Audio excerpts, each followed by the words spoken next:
સનતકુમાર ચક્રી એમને દીક્ષા લઈને નીકળી ગયા, એ પછી કેટલા વર્ષ એમને રોગોની પીડા સહન કરી છે, કંઈક ખ્યાલ છે તમને કોઈને? 700 વર્ષ. અને રોગોની સંખ્યા કેટલી હતી? 16,000. કેટલા છે? 16 રોગ, 16 મહારોગ, નાના નાના તો બીજા. તમને ખબર છે ને કે ઇન્દ્ર એમની પાસે પાછળથી પણ આવ્યા છે. એ 700 વર્ષની વચ્ચે બ્રાહ્મણનું રૂપ લઈને આવ્યા છે. સનતકુમારને ખબર નથી એ મુનિને કે બ્રાહ્મણ છે. બ્રાહ્મણ વિનંતી કરે છે, વૈદ્યના રૂપે આવ્યા છે, અને વિનંતી કરે છે કે હું તમને સાજા કરી આપું. સનતકુમારની હાલત એવી છે કે ખાંસી ખાઈ ખાઈને જીવ નીકળી જાય એવું એકદમ જીર્ણ શીર્ણ શરીર થઈ ગયું છે. આખું શરીર કોઢ અને રક્તપિત્તથી જરી ગયું છે. કોઢથી જરી ગયેલું શરીર, ખાંસી ખાઈ ખાઈને નીચોવાઈ ગયેલું શરીર. ક્યાંય પણ જાય તો લોકોને જુગુપ્સા થાય એવું એમનું શરીર બની ગયું છે. આવા મહારોગ એમને ઘેરાઈ ગયા છે. દીક્ષા પછી 700 વર્ષમાં સનતકુમાર ચક્રીને એક પણ દિવસ એવો નહોતો વીત્યો કે જે દિવસે શરીરનું દરેક અંગ દુખ્યું ન હોય, અને દરેક દિવસે ઓછામાં ઓછા આપણી ભાષામાં કહું તો 104 ડિગ્રી તાવ ન હોય. 700 વર્ષ સુધી આટલો તાવ, આટલી પીડાઓ, આટલી ખાંસી, આટલા આ બધા રોગો, દરેક ક્ષણે એમ થાય કે આખું શરીર વલોરી નાખ્યું એવી ખંજવાળ આવે. દરેક ક્ષણે એમનું પેટ, એમનું માથું, એમના પગ બધું જ દુખતું હોય, કરતું હોય. આટલો તાવ તર્યો બધું જ. એક મનુષ્ય જે પીડામાં મરવાનું પસંદ કરે એને મહારોગ કહેવાય. એવા 16 મહારોગની વેદના એક સાથે વીતે અને સહન કરે. અને પેલા વૈદ્ય જ્યારે બહુ જ આગ્રહ કર્યો ત્યારે એમને માત્ર પોતાનું થૂંક લઈ અને આંગળીએ લગાડ્યું, અને આંગળી આખી કંચન વરની સોનાની થઈ ગઈ કે એવી આંગળી આ દુનિયામાં કોઈને ન હોય એવી સૌંદર્યવાન આંગળી થઈ ગઈ. 700 વર્ષ સુધી જે સહન કર્યું એની દવા એમના થૂંકમાં છે, અને છતાંય લગાડવાનું મન નથી થતું. અહોભાવ તો અનુભવી લઈશું. પ્રશ્ન મારો એ છે કે એમના આંતરિક જગતને ક્યારે સમજીશું? તમે બધા હમણાં જે ચેષ્ટા કરીને આમ હાથ જોડી દેવાની, આમ કરવાની, અહોભાવની નિશાની છે.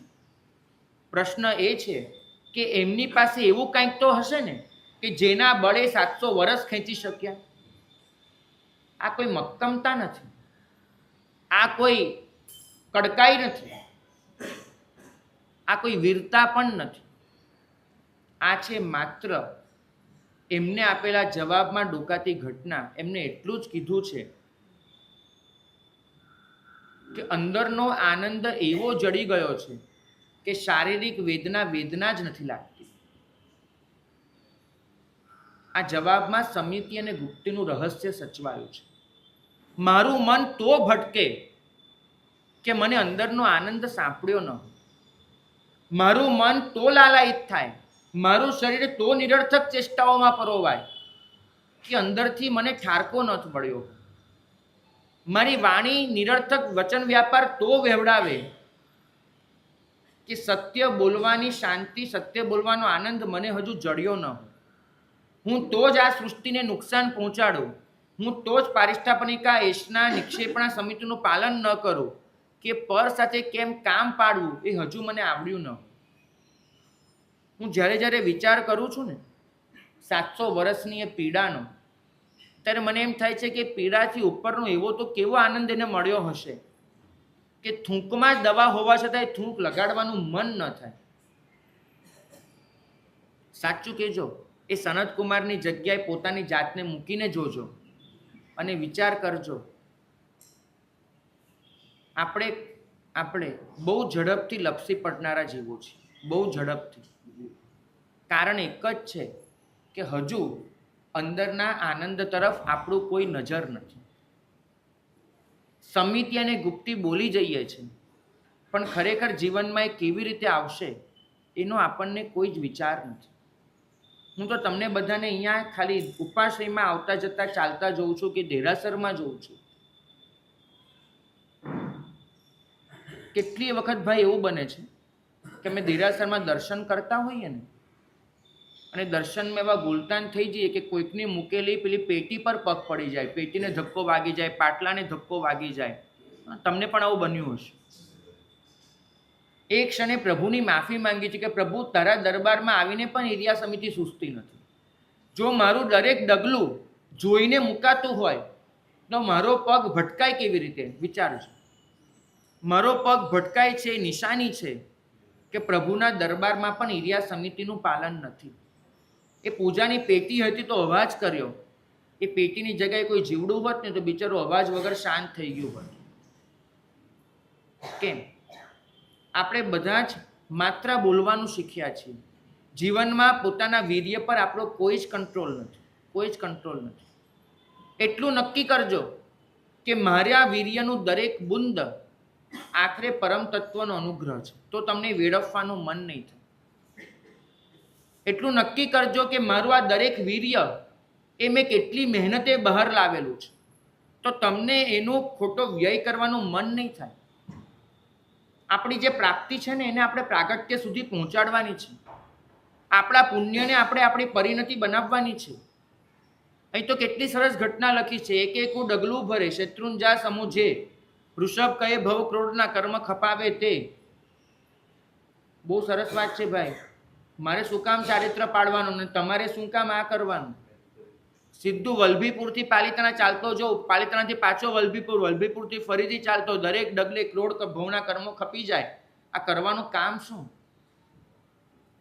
મહાપુરુષોએ બહુ સરસ લખ્યું આની સાથે કે શત્રુંજય કયો એ તો સમજજો. કયો શત્રુંજય? શત્રુંજય એટલે આ પહાડ નથી. પહાડ લખ્યું હોત ને તો પાલિતાણા શબ્દ વાપર્યો હોત. એક એક ડગલું ભરે પાલિતાણા તરફ જે, પાલિતાણાનું પહાડ નથી લેવાનું. ત્યાં શત્રુંજય એ વાસ્તવમાં શત્રુ પર જય મેળવવાની, અરિહંત બનવાની ઘટના છે. ત્યાં એમ કહે છે કે તમારું ડગલું ધરતી પર નહીં, આત્મભાવ તરફ ભરાતું ડગલું હોવું જોઈએ. એક એક ડગલું જો આત્મભાવ તરફ ભરાય, એક એક ડગલું એ શત્રુંજય તરફ, શત્રુ પર જય મેળવવાની દિશામાં ભરાય, તો એ ક્રોડ ભવના કર્મ ખપાવે છે.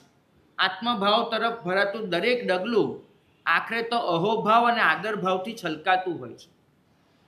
તમને હોય સાધના માટેનો અહોભાવ, તમને હોય એ સાધના દેખાડનાર દેવતત્વ ગુરુતત્વ માટેનો આદર ભાવ, તમને હોય એ આ ધર્મ મને મળ્યો, આ સાધના મને મળી એ માટેનો આશ્ચર્ય ભાવ.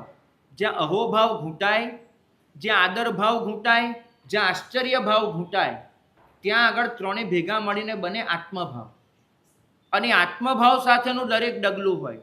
અહીં તો મારા મનમાં કોઈ અહોભાવ હોય નહીં, આદરનો છાંટોય ન હોય, અને આ કેવી રીતે મને મળી ગયું એનું આશ્ચર્ય ન હોય, તો શું કરવું? હમણાં આ જ ઉપાશ્રયમાં એક ભાગ્યશાળી વંદન કરવા આવ્યા હતા. વંદન કર્યા, અમે સ્વાભાવિક રીતે વંદન કોઈ કરે ને એટલે એટલે 3 જવાબ આપવાના હોય ટ્રેડિશન પ્રમાણે. એક જવાબ હોય પહેલાં આપણને પૂછે એટલે જવાબ આપવાનો હોય દેવ ગુરુ પસાય. બીજો જવાબ એ આવે અભૂઠ્યો ખામું તો આપણે કહીએ ખામે હ. અને ત્રીજો જવાબ છેલ્લે હોય સાહેબ કોઈ કામકાજ તો હશે તો કહીશું. આ 3 કદાચ ગોખાઈ ગયેલા. તમારા પ્રશ્નો ન સાંભળીએ તો પણ એક્ઝેક્ટ સમય આ જવાબ મોઢામાંથી નીકળી જાય. પછી આ 3 જવાબ પૂરા થાય ને એટલે અમે અમારા કામમાં પરોવાઈ જઈએ. ભાગ્યશાળી વંદન કર્યા, હું મારા કામમાં પરોવાયો. અડધી 1 મિનિટે થયું કે હજુ કાંઈક બાકી છે. નજર ઊંચી કરી તો એમને એમ બેઠા હતા, આંખો બંધ અને એક મીઠું હાસ્ય એના ચહેરા પર. મેં એમને પૂછ્યું, મેં તો ભાઈ શું થયું?